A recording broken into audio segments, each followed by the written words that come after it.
Le groupement a pensé qu'il fallait mettre en place un outil de promotion et de valorisation des activités et des contributions des opérateurs miniers installés dans le pays.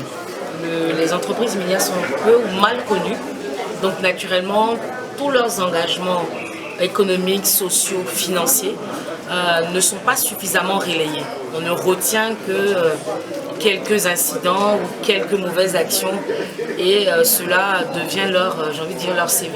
Nous avons pensé qu'il serait intéressant de promouvoir un cadre qui permettrait d'abord de les faire connaître, de valoriser leurs engagements et ensuite d'interconnecter d'autres secteurs d'activité qui pourraient être générateurs de revenus pour le pays et pour les différents entrepreneurs. Encore les 30 et 31 concrètement, qu'est-ce qui va se passer? Ce seront 2 jours et demi de réseautage, de partage d'expériences, de discussions techniques aussi sur un concept qui est l'approvisionnement local autour des industries telles que celui des mines. Et ça va être aussi une plateforme de formation et de connexion pour les étudiants, les jeunes entrepreneurs, certaines startups au monde minier qui est installé en Côte d'Ivoire. En termes de but, c'est quoi?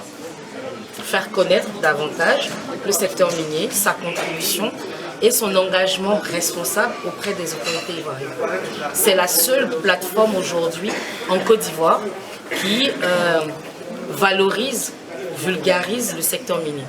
Quand vous allez dans d'autres pays, au Ghana, au Burkina, au Mali, au Sénégal, en Guinée récemment, il y a chaque année ou chaque 2 années une conférence, un forum national qui permet aux acteurs du pays de davantage se connaître, présenter leurs actions et débattre des problématiques. Nous avons pensé qu'il serait intéressant d'avoir un cadre similaire, surtout que le secteur est appelé à jouer un rôle majeur dans le développement de notre économie. À votre niveau ici en Côte d'Ivoire, quelle stratégie ou bien quel mécanisme comptez mettre en place pour vulgariser le secteur minier? En plus du symposium, Oui. j'ai envie de vous dire, suivez-nous sur les réseaux sociaux, vous verrez un peu la dynamique du groupement. Mais plus sérieusement, il y a toute une stratégie qui est basée, qui a 3 axes qui est mis en place par l'actuel conseil d'administration du groupement, qui vise à développer des projets ou programmes qui influencent davantage le cadre réglementaire opérationnel des sociétés minières. Donc ça passe par des contributions systématiques, j'ai envie de dire incontournables, dès lors qu'il y a nécessité de prendre, ou de formuler des propositions de loi, des recommandations sur le cadre opérationnel réglementaire du secteur minier. Ça, c'est véritablement, j'ai envie de dire, 70% de notre quotidien en tant qu'organisation patronale. Le deuxième, c'est celui que nous essayons de faire aujourd'hui, la promotion, l'amélioration de la communication institutionnelle, de la visibilité sectorielle. Si je vous dis tout de suite Agbaou, je suis sûre que vous me parlerez de certains trous d'orpaillage clandestin qu'il y a eu et vous n'allez pas savoir qu'il y a 3 mines qui sont là-bas et qui viennent de relocaliser 200 familles par exemple.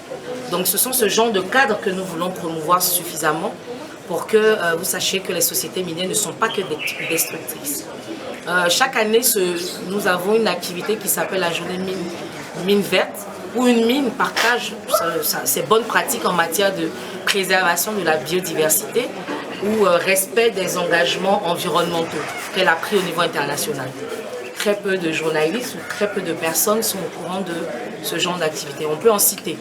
Donc véritablement, le deuxième axe stratégique pour nous, c'est davantage de faire connaître le secteur minier. Et le troisième, c'est vraiment la gouvernance interne.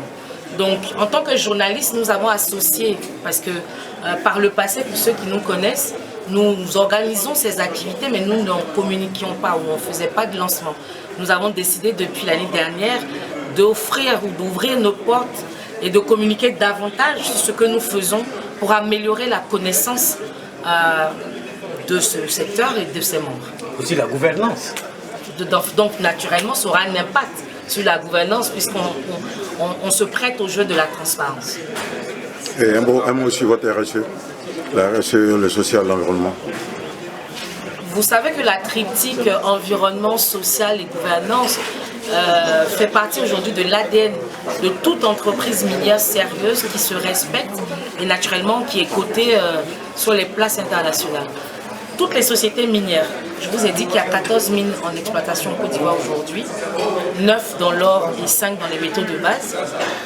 Ces 14 projets miniers sont tous engagés dans la critique du respect de l'environnement, de la bonne cohésion dans la communauté dans laquelle elles s'installent, notamment en développant des relations de bonne courtoisie et d'impact sur l'économie locale, et naturellement des questions de redevabilité en étant transparent sur l'usage de ces fonds, l'utilisation des produits chimiques, de la transparence dans l'utilisation de ces recettes en tant qu'entreprise commerciale. Merci.